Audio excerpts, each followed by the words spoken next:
En la hora de la verdad, el invitado del día. Presenta Colsubsidio, con todo lo que te mereces.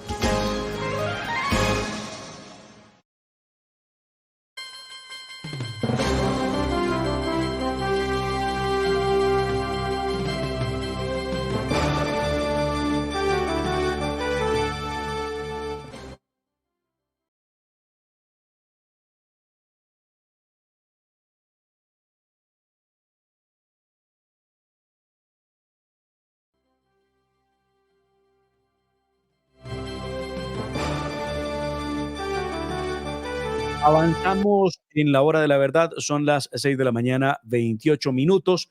Estamos con el doctor Oscar Darío Pérez, representante de la Cámara por el Partido Centro Democrático. Doctor Oscar Darío, bienvenido a la hora de la verdad. Muchas gracias por atendernos. Muchísimas gracias, Aldemar. Un saludo muy especial para todos.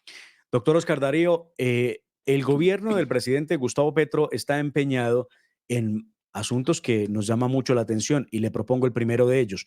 Ha dicho que para poder cubrir la plata que necesitan las víctimas en Colombia, lo necesario y que debe hacer el Banco de la República es emitir billetes para poder pagarle a las víctimas en el país. Su apreciación frente a esta afirmación que acaba de hacer el presidente de la República. No, pues es que, Aldemar, cada propuesta de Petro y de su gobierno supera en, en sueños, supera en las ondas galácticas la anterior. ¿Cómo así que emitir dinero para indemnizar a las víctimas? Que entre otras cosas aquí nadie se ha preocupado por hacer un censo, una depuración de cuáles realmente son las víctimas en Colombia del conflicto armado. Ya vamos, dizque 9,5 millones de víctimas. Yo no sé si eso sí sea correcto, si ese sea el número o eso corresponde a las bases de datos que tiene el gobierno nacional, que son absolutamente imperfectas, desconfiables. Esas bases de datos que no le generan ninguna certeza.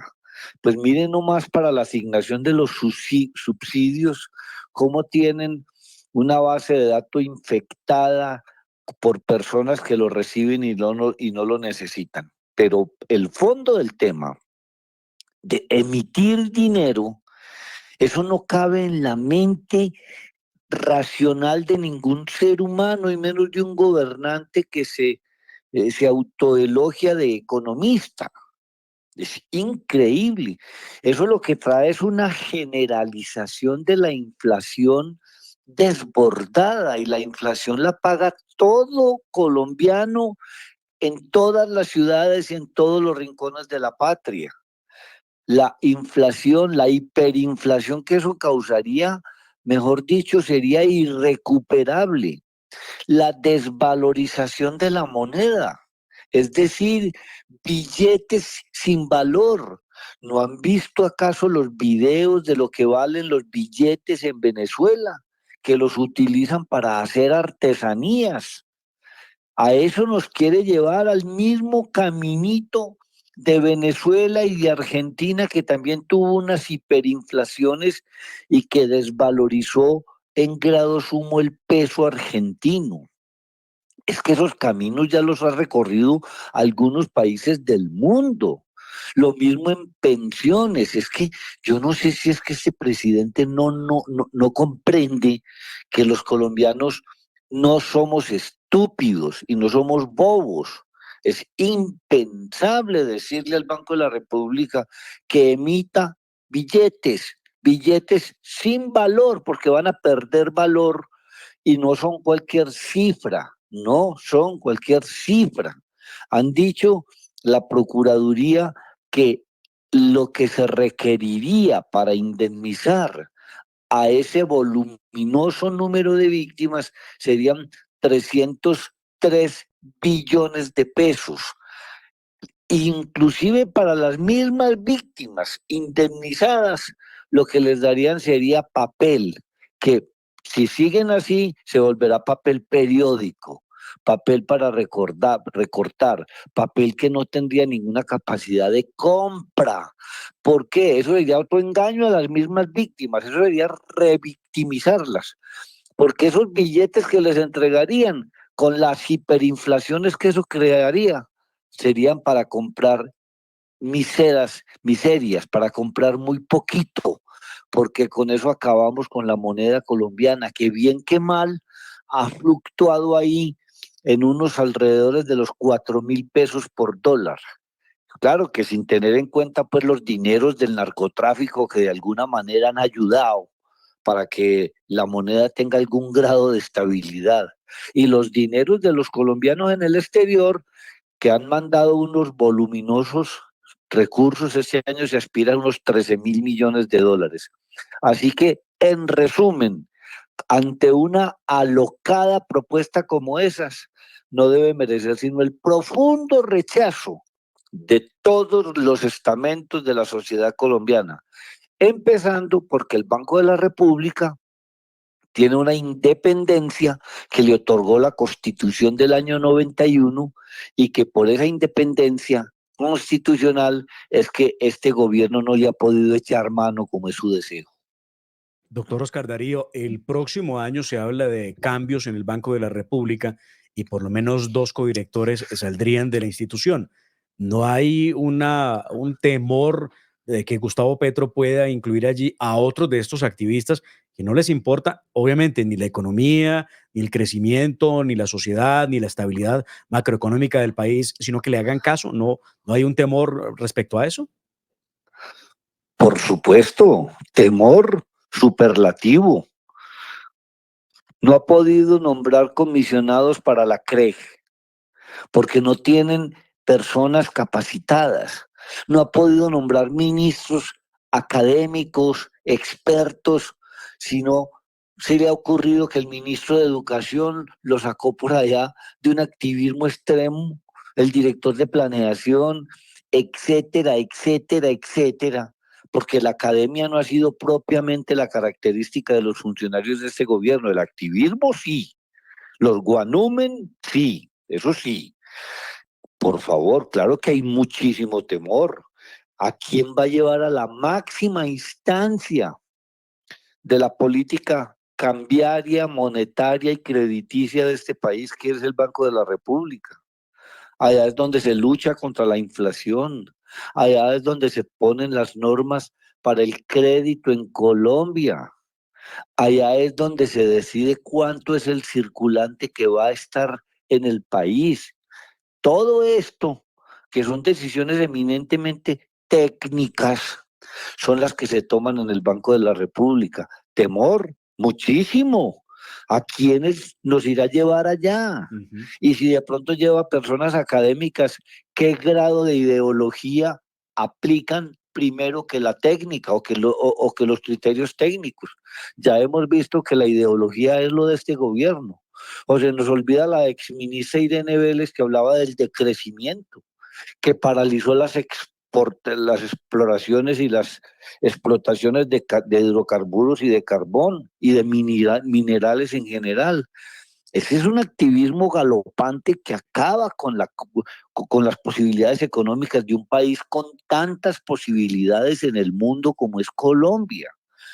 No hay derecho a que tengamos esta suerte, pero, pero para verdad es el tiempo. Tenemos una gran oportunidad en el año 2026 de retomar el rumbo que este país nunca debió haber perdido.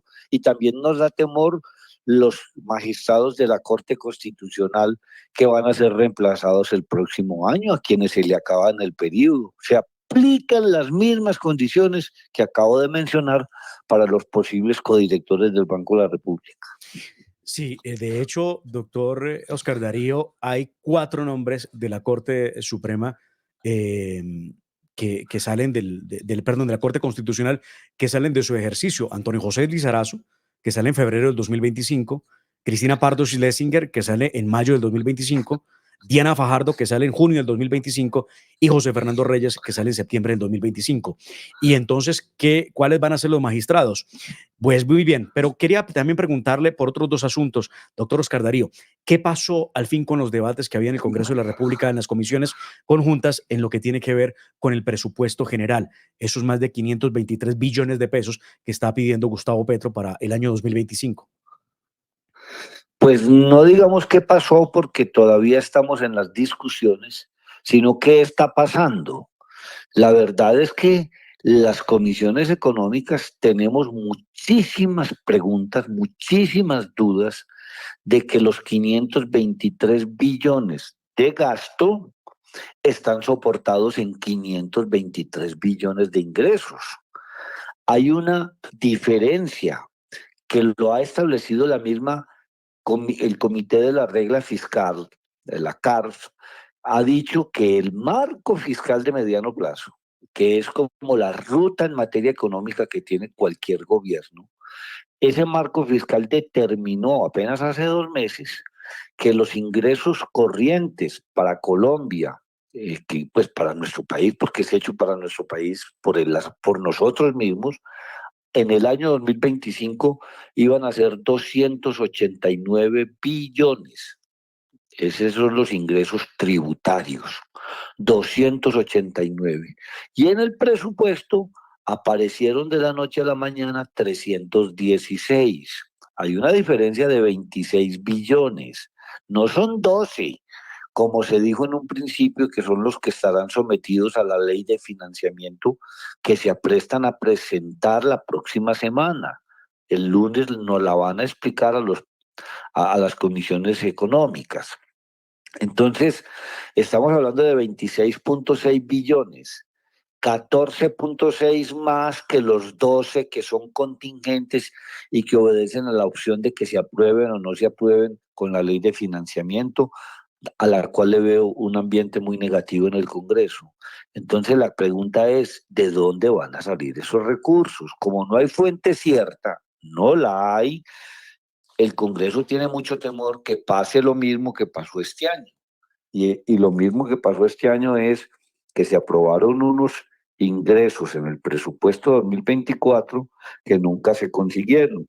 La Diana empezó a hablar de unos ingresos por la vía del arbitramiento tributario y la lucha contra la evasión y la elusión, y la verdad fue que el recaudo tributario se cayó, y por haberse caído ese recaudo tributario es que se está congelando en el presupuesto 20 billones de pesos.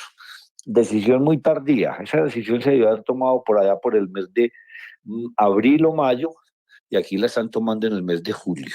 Entonces, realmente, en el presupuesto hay muchísimo debate, muchísima preocupación. El gobierno no quiere bajarse de sus recursos. Ahí tiene el Ministerio de la Igualdad, un ministerio al cual la Corte Constitucional ya le puso fecha de vencimiento, porque tiene fecha de vencimiento, y el gobierno nacional omite eso y le asigna 1.3 billones de pesos, pero no 1.3 solamente al ministerio, al área que maneja el ministerio, es decir, al sector que maneja el ministerio, se le atribuyen cerca de 10 billones de pesos. ¿Para quién? ¿Eso es para qué? ¿Eso es para ejecutarlo cómo? Entre otras cosas, la ejecución no ha sido el fuerte de este gobierno.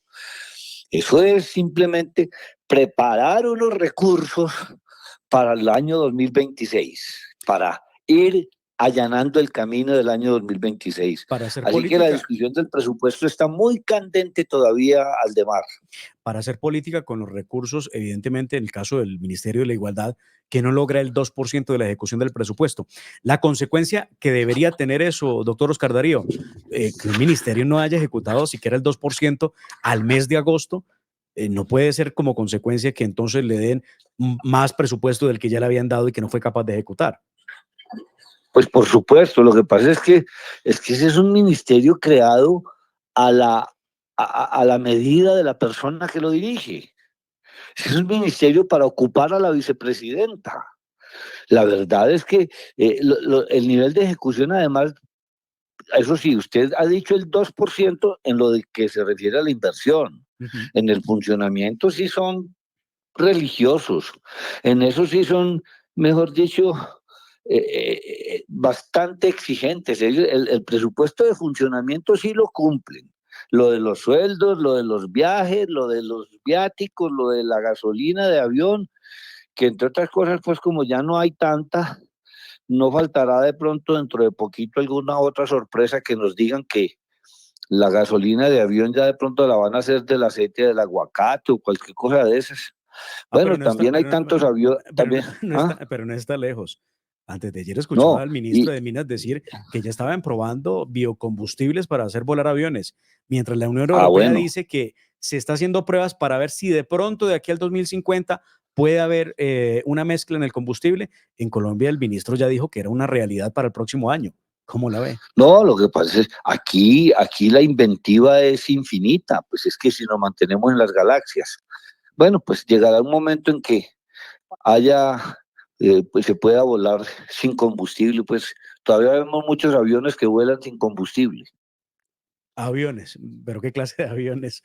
Doctor Oscar Darío, Pues sobre todo algunos que son de gobierno, ¿no? Estos aviones vuelan, sí, algunos personajes que vuelan sin combustible. así es. Mire, usted no me preguntó nada sobre el tema de lo de las inversiones Voy para allá, forzosas que voy las para cambian. allá, voy Ah, para allá. listo. Es que, doctor Oscar Darío, la gente está preocupada con el tema de inversiones forzosas. Habló Jonathan Malagón, el presidente del gremio de los bancos, de Asobancaria, sobre los acuerdos con el gobierno nacional, logrando 55 billones de pesos en créditos para sectores de turismo, vivienda, transición energética, manufactura, agropecuario y economía popular con inversiones forzosas. La pregunta que se hace el oyente, que a esta hora está escuchando, muchos gracias por los comentarios que están haciendo, están aquí indicando en el chat que esta es una clase de economía, profesor. Entonces, la pregunta es, ¿hay de qué preocuparse con el mecanismo que plantea el gobierno Petro y que con tanta pompa celebraron hace 2 días en Colombia? Mire, Aldemar, vamos a decir algo positivo. Siquiera pasó esto y no las inversiones forzosas, porque las inversiones forzosas, como las plantearon, era otro camino para debilitar la confianza en el ahorro de los colombianos, que el presidente dice que es que ahorro público. ¿Cómo que ahorro público? Eso es un ahorro del público, no es un ahorro público. Hay una pequeña diferencia. Entonces, afortunadamente, eso del ahorro forzoso o de la inversión forzosa no pasó. Claro que no iba a pasar, Aldemar, eso tenía que ir por ley. No hay otra forma distinta que tiene que ser por ley. Y le garantizo que el Congreso no iba a pasar esa ley. Ya el gobierno se dio cuenta de que no tenía las mayorías y entonces empezó a cambiar la propuesta. Y esta propuesta no surgió del gobierno, esta propuesta surgió de los bancos.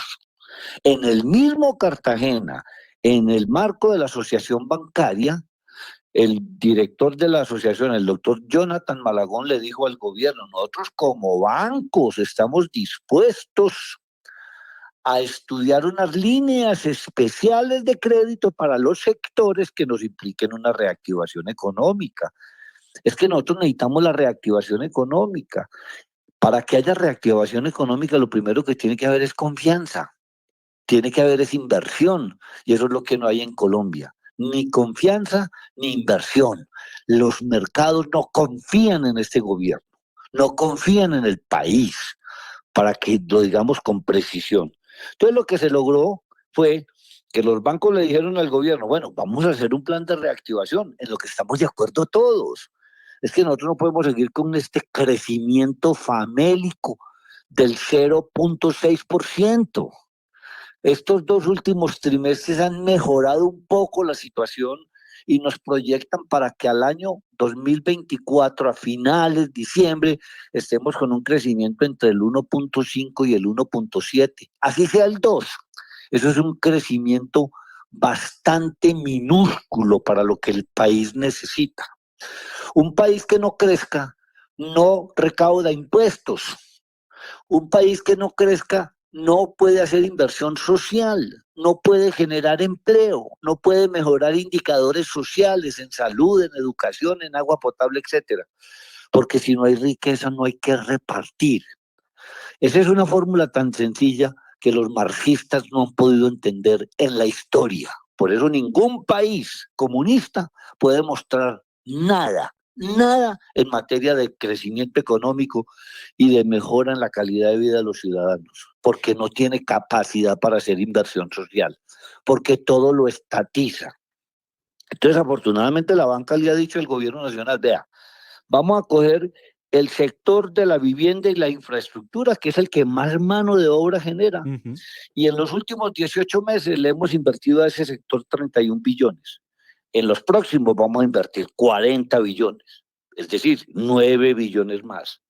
En manufactura y transición energética, de 128 vamos a pasar a 163 billones. En agricultura, de 26 a 32. En economía popular, de 700.000 millones, vamos a 4 billones. En turismo, de 7 billones, vamos a 9. Es decir, vamos a invertir un total adicional a lo que habíamos invertido en el pasado, de 55 billones. Eso sí, con las seguridades de que nos paguen. Porque una cosa es que lo manejen los bancos, que lo manejan con criterio técnico, y otra cosa es que lo maneje el gobierno, que lo maneja con criterio político. Esto lo único que buscaba era las elecciones del 2026, no más. Quiero preguntarle exactamente ese punto que lo tengo aquí anotado. Es que las inversiones forzosas que planteaba Gustavo Petro era, denme la plata a mí, yo se la presto a los que yo quiero. Y este mecanismo que se aprobó entre que permitió el gobierno y los bancos es totalmente distinto. Es los bancos apuestan con líneas de crédito, pero no le entregan la plata al gobierno. Totalmente de acuerdo. Y esto no es un mecanismo que se aprobó, esto es un acuerdo. Porque esto para aprobarse como inversión forzosa tendría necesidad de ser ley de la República y en el Congreso no tiene las mayorías para eso. Entonces, cuando el gobierno se vio perdido, dijo, venga, reunámonos y entonces ustedes dirigen unos recursos para estos sectores, por favor, los dirigen, pero los administran los bancos y los bancos escogen si les prestan o no a quienes van a hacer la solicitud. Una cosa es que lo manejen los bancos, otra cosa era que lo quería manejar el gobierno para asignarlos a dedo con el ánimo de las elecciones del año 2026. Esto es muy distinto. Ahora, que las tasas puedan ser subsidiadas, sí, pueden ser subsidiadas. El gobierno tendrá que buscar los recursos para esos subsidios. Esos recursos deben salir del presupuesto general de la nación, porque es que no olvidemos que es que los bancos también tienen que remunerar a los ahorradores. A ver, digámoslo en otros términos, es que esto no es plata de los bancos, esto es plata de 30 millones de colombianos que tenemos los ahorros en el sistema financiero colombiano, que es un sistema de los más confiables de América Latina. El sistema financiero colombiano es de los más confiables. Entonces no se puede poner en peligro la plata que no es de los dueños de los bancos, sino de los ahorradores, es decir, de los que nos están escuchando. Así que esta decisión es muchísimo mejor, este acuerdo es muchísimo mejor que el zarpazo a la plata que le quería dar el gobierno nacional. Y quisiera, antes de terminar esta entrevista, que escuchar estas declaraciones anoche del director de Planeación Nacional, de Alexander López, que había dicho en una plenaria del Senado de la República que él siempre fue muy malo para las matemáticas, que no le gustaron, y está al cargo de una... Lo está demostrando. Escuchemos qué fue lo que dijo ayer en una entrevista en CMI. Sobre otros sectores. Usted ahorita hablaba de infraestructura, hablaba de vías, hablaba de agricultura. Bueno, son sectores a los que se le está apostando ahorita en medio de una caída de la producción y por supuesto de la oferta y demanda de los productos de las industrias extractivas. ¿Cómo van a compensar lo que está pasando en materia de transición energética y la reducción de esos productos? ¿Cuáles son las apuestas de este gobierno y las apuestas que deberíamos tener de ahora en adelante? Miren, hoy el sector turismo genera más ingresos al país que el sector carbón y el sector petróleos. ¿Ya lo superamos? Ya lo superó. O sea, hoy turismo está cumpliendo con lo que debería. Ya supera los ingresos al país que produce el carbón y el petróleo. Doctor Oscar Darío, Hombre, no. ¿esto de dónde sale?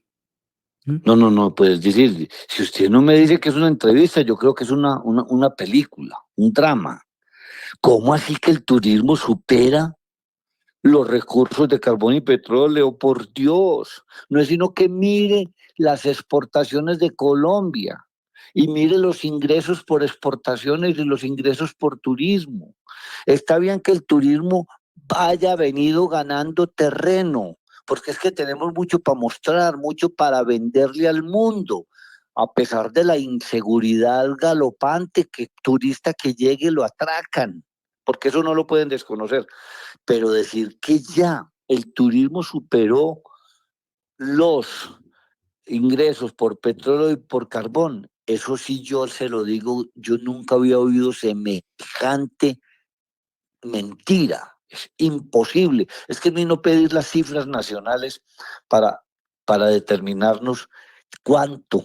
Ahora, si él se refiere a turismo, que son los colombianos que están en el exterior trabajando y mandando las remesas a Colombia, y que este año nos van a mandar 13.000 millones de dólares. En el mes de julio, solamente en julio, aumentaron las transferencias un 32%. Pues si eso lo consideran como turismo, entonces va a tener razón. Por Dios, no, eso no merece ningún tipo de comentarios. Ahí sí se demuestra lo que él dijo, que era malo para las matemáticas. Doctor Oscar Darío, muchas gracias por esta extraordinaria lección de economía que nos ha brindado en 3 temas que son fundamentales para los colombianos. Bueno, Aldemaro, un feliz día para todos, muchas gracias. Muchísimas gracias, Oscar Darío Pérez, representante de la Cámara por el Partido Centro Democrático. Y vamos a un corte y regresamos para hablar de algunos temas con ustedes al oído. Una reunión importante que hubo entre Álvaro Leiva y Nicolás Maduro.